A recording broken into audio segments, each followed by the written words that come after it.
नमस्कार, news police रिपोर्टरमध्ये तुम्हा सर्वांचं स्वागत। आज पहाटे मुंबईतील एक धक्कादायक आणि संतापजनक दृश्य सर्वांसमोर आलं आहे।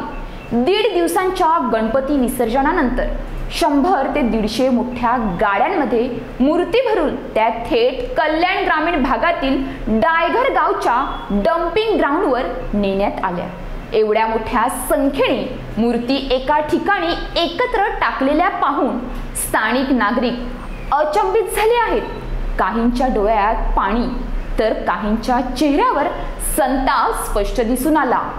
गणपती बाप्पांच्या मूर्ती अशा रीत्या टाकलेल्या पाहून अनेकांनी हे अनास्थेचं आणि संवेदनशीलतेचं लक्षण असल्याचं म्हटलं आहे। सुरुवातीपासूनच प्रशासनाकडून पर्यावरणपूरक विसर्जनाची ग्वाही दिली जाते, पण प्रत्यक्षात मात्र अशा प्रकारचं दृश्य उघड होतं।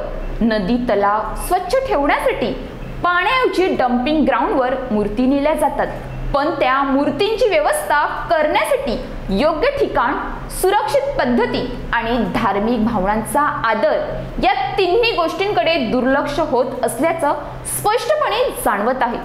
प्रश्न असा आहे की विसर्जनानंतर या मूर्तींचं नक्की काय केलं जाणार? त्या तिथेच राहणार का, की खरंच काही शास्त्रोक्त आणि पर्यावरणपूरक उपाययोजना होणार आहेत?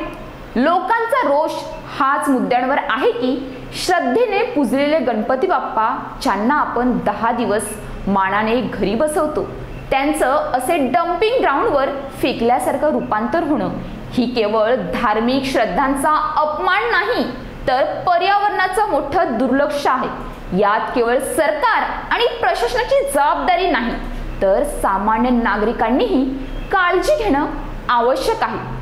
प्लॅस्टर ऑफ पॅरिसच्या मूर्तीऐवजी शाडूच्या मातीतून बनवलेल्या मूर्तीची निवड केली तर त्या सहज पाण्यात विरघळतात आणि पर्यावरणालाही हानी पोहोचत नाही।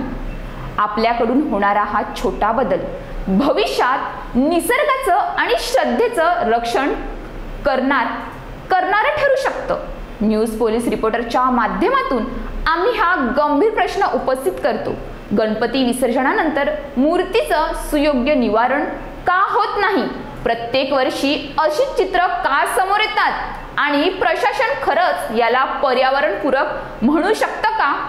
श्रद्धा, संस्कृती आणि पर्यावरण या तिन्हींचा समतोल राखणं ही काळाची गरज आहे आणि यासाठी सरकारसोबत नागरिकांनीही ठोस पावलं उचललीच पाहिजेत। अशाच ताज्या बातम्यांसाठी आमच्या न्यूज पोलीस रिपोर्टर चॅनलला लगेच सबस्क्राईब करा आणि बेल आयकॉन दाबायला विसरू नका।